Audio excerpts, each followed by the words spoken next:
that's known to all of us from Dave Ulrich. In an organization, a CLO can be reduced at the very minimal level to a person who's a service provider for training. At the next level, a CLO can be a person who's involved in assessment of training needs and then delivery of training needs. Third level, again, assessment of training needs, maybe design of training and delivery of training. But on reflection, can you hear me? I'm not sure whether, yeah. But on reflection, what is actually the role of a CLO?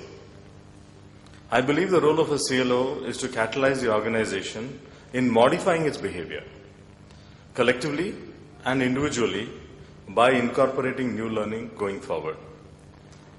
All of us know, and I think it's a truism if I say, that learning without behavior modification is meaningless. It's no point for the company and no point for the individual. The second emerging role, or what I would suggest CLO should think about, is to make learning a collective organizational endeavor by abolishing a widely prevalent mindset, and this is what I understand, perhaps I'm wrong, of outsourcing learning within the organization to the training function. Also the mindset that training is generally a classroom or an off-site activity. All of us know it's not, but it's easier said than done. Therefore, I would urge CLOs and ourselves as HR managers to pick up the gauntlet and move forward in the value stream, in the value chain, towards designing the competence architecture of the organization itself.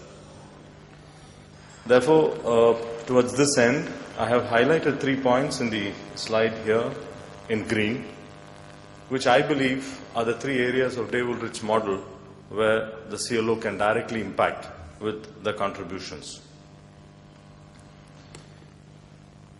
Yogi Berra, the famous baseball player whose malapropisms and truisms are very witty quotes, is supposed to have said, if you don't know where you're going, you might wind up someplace else.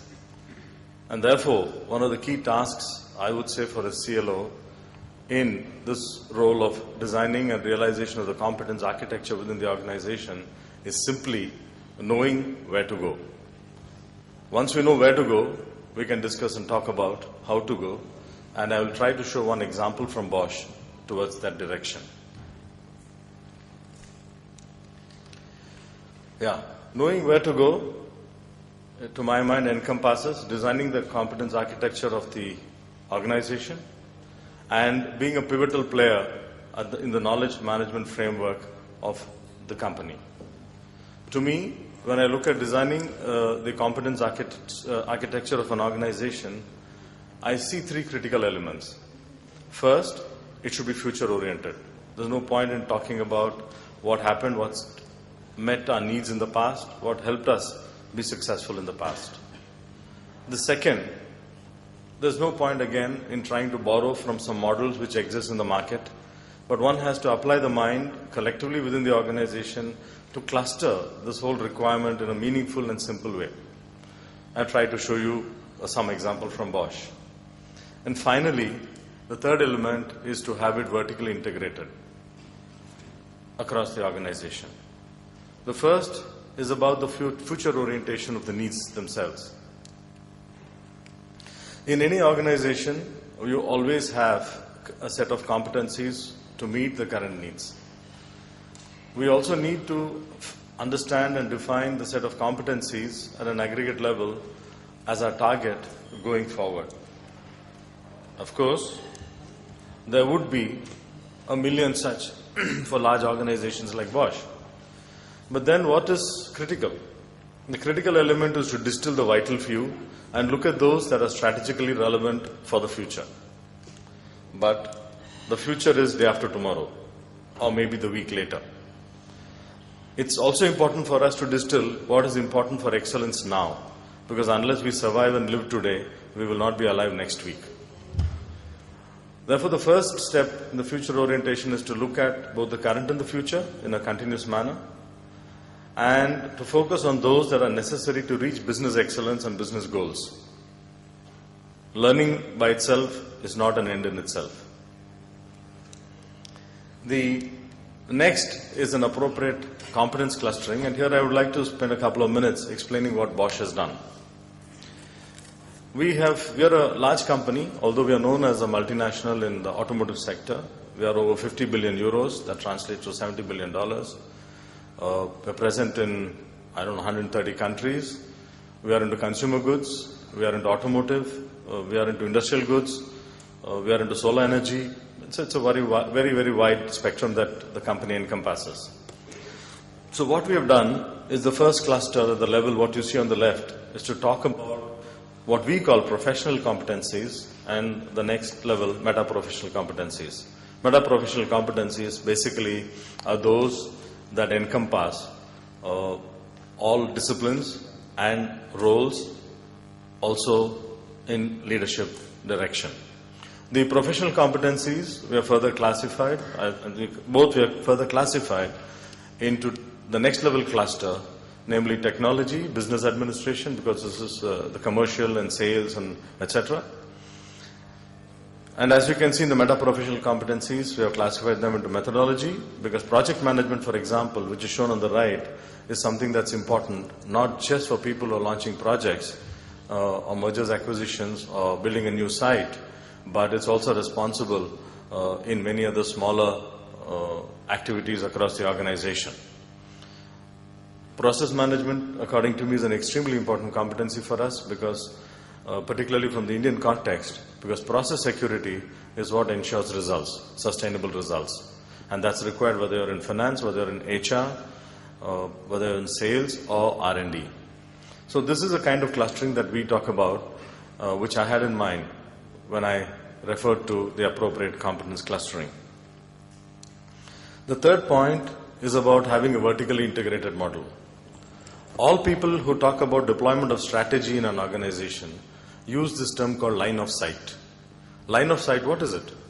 It is somehow to see that the organization's apex goals, targets, mission statement is intelligible to the last man on the shop floor.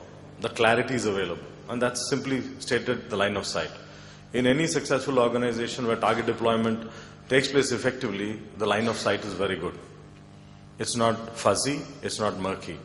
The same thing is required when we're talking in terms of designing the competence architecture.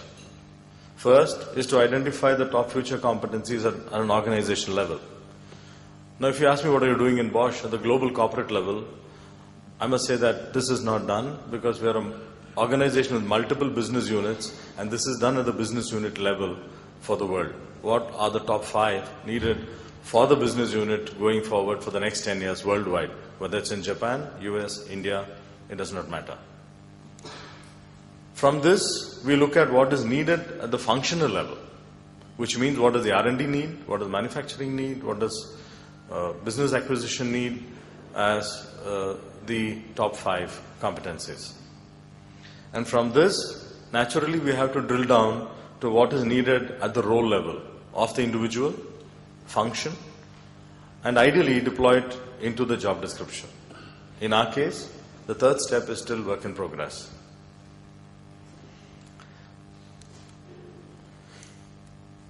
So that's a very short summary on knowing where to go. The next is knowing how to go, because that's how you realize the deployment of the competence architecture.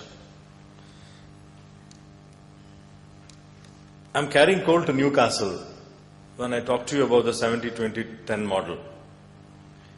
I need not explain this to you, but I would like to illustrate what we're doing in Bosch in this with an actual example.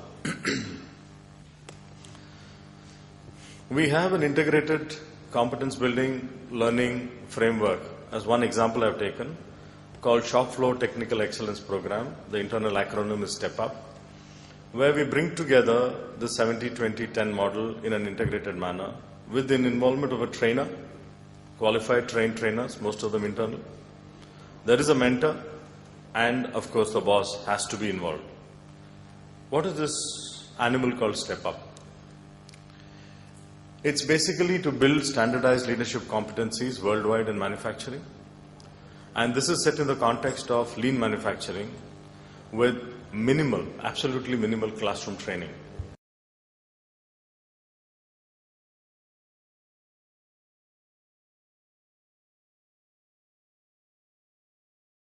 were picked for this. This whole activity is over 24-month duration, and it encompasses the 70-20-10 approach. The first step, we have a kick-off meeting. We have for every person who's being trained or whose competence is being built, a mentor at the middle management level. The training modules, we have 6 modules, which are delivered by trainers. And after every module, there is a transfer task. A transfer task means a small project which the person has to take and realize it on the shop floor. This transfer task is assigned by the boss. Then the cycle continues. Periodically, there is the validation of learning, which means the mentor does a review with the person who is being trained. And then the training continues. Over a 24-month period, with this, we expect to raise the competence level of our colleagues in the shop floor worldwide. India is a regional center of competence for Asia Pacific on this topic, and have a standardized approach to leading in a lean manufacturing environment. Since we have the benefit of time, I'll a little bit shuffle the order. I'd like to show you actual nuts and bolts of what we do. This is an actual mentor evaluation sheet. This is standardized globally, like most companies who are multinationals. And here, individual characteristics and competencies are listed. They're discussed. And you can, there is a before and after discussion. On the right-hand side, you can see that it has been signed by the supervisor, the associate, and also by the HR department. In this manner, we try to reinforce the training and bring the organization together. What are the kind of modules we talk about? We have it at 2 levels. There's a role as a leader of work group team, communication with associates, problem solving, working according to standards, facilitation, legal corporate principles, and so on. This is a practice-oriented training, and after each module there is an actual transfer task that has to be completed. Therefore, in short, what would I like to summarize as my take on the subject? The first is that the CLO can be the pivot for knowledge management in any organization. Going forward, the role can and must encompass competence design to content delivery. Very often competence design is done by someone else. It's like simultaneous engineering, which is the buzzword today. And while doing all this, the focus on ensuring value addition to all stakeholders is very important. Otherwise, there will not be an organization-wide buy-in for this topic. I thank you for your attention, and we could take your questions later.